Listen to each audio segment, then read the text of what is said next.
What do Pixar's Up, Jurassic Park, Peter Jackson, Disneyland, the 64 World's Fair, Edgar Rice Burroughs, and King Kong all have in common? They're all tied to two films by Willis O'Brien, one little remembered and one never completed. Willis O'Brien was the king of stop-motion animation, even according to Ray Harryhausen. Before Harryhausen, long before Jack Skellington, Willis O'Brien was making epic silent adventures that would have repercussions throughout cinema history. His 1925 film The Lost World...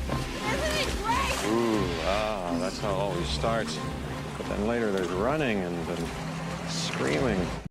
No, the other one that gave Spielberg's Jurassic Park sequel its name, was based on a 1912 sci-fi novel by Sir Arthur Conan Doyle. Obviously better known for his Sherlock Holmes stories, Conan Doyle also wrote 3 Professor Challenger books that fall somewhere between Jules Verne's scientific plausibility and Edgar Rice Burroughs' rough and ready fantasy. The Lost World is by far the most popular of this bunch, and has been adapted several times for the big and small screens. Willis O'Brien's 1925 version is easily the most influential.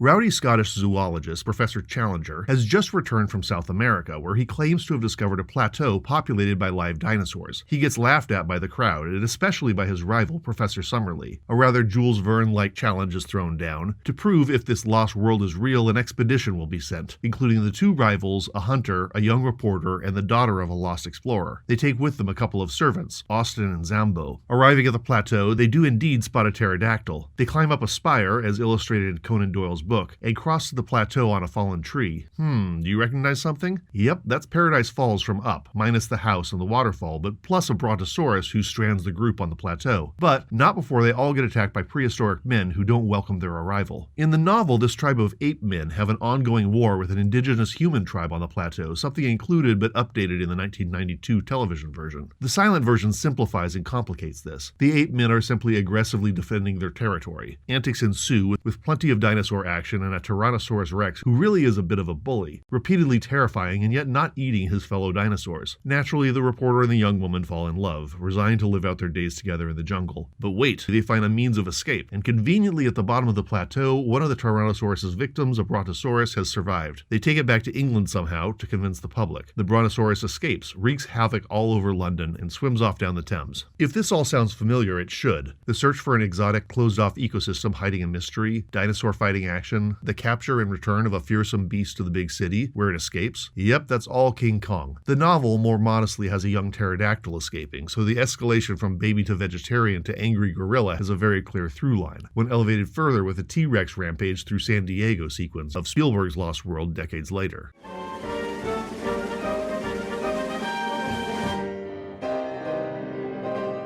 Willis O'Brien, who did the special effects on both Lost World and King Kong, also directed Creation, an aborted project that was the stepping stone between these two films. Having slaved over his effects-heavy adventure film Creation for over a year in a shed at the RKO lot, O'Brien had cost the studio a lot of money and produced only a few minutes of footage. Marion C. Cooper, obviously the template for King Kong's Carl Denham, was working as a consultant to the studio execs at the time. The studio squashed O'Brien's expensive passion project, and Cooper swooped in to take Creation's dinosaur models, and eventually O'Brien himself, for Cooper's own passion project, a monster flick called The Beast about a giant gorilla. This new movie had explorers seeking Cooper's ape on a remote island full of O'Brien's dinosaurs. Yup, that's King Kong. Cooper even snatched the famous log scene and woman taken by pterodactyl scenes from Creation.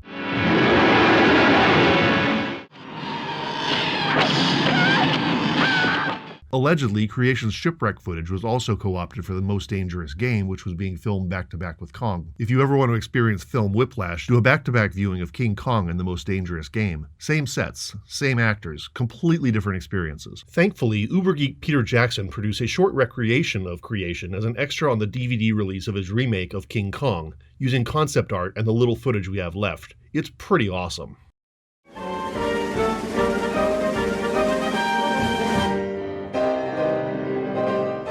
But Creation was hardly a 100% original film on its own. Okay, it owed something to Arthur Conan Doyle, but it also lifts the idea of a crashed Allied vessel being rescued by an Axis crew from a novel by the influential adventure writer Edgar Rice Burroughs, the Tarzan and John Carter of Mars guy.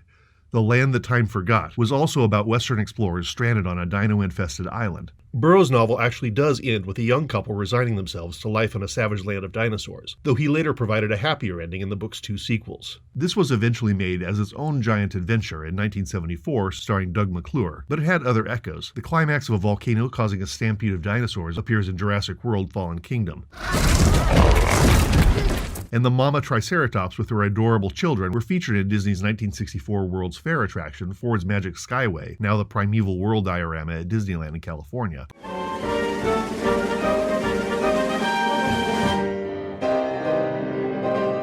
Professor Challenger, who stars in 3 novels and a couple of short stories by Conan Doyle, is a unique character. Blustery, violent, pig-headed, yet brilliant, brave, and caring underneath it all. It takes a special kind of actor to get that right. Wallace Beery does a fine job in the 1925 version. Mostly forgotten today, Beery played one of the first great Long John Silvers, and was superb in The Champ, a boxing film that was remade in '79 by Zeffirelli. The very mod 1960 version of The Lost World features oddly smooth-talking Claude Rains as the wild scientist, but he pulls it off well. But the best possible casting was in the cheesy 1992 version with John Rhys Davies. Nobody could have possibly captured the character better, even if the film was just silly fun.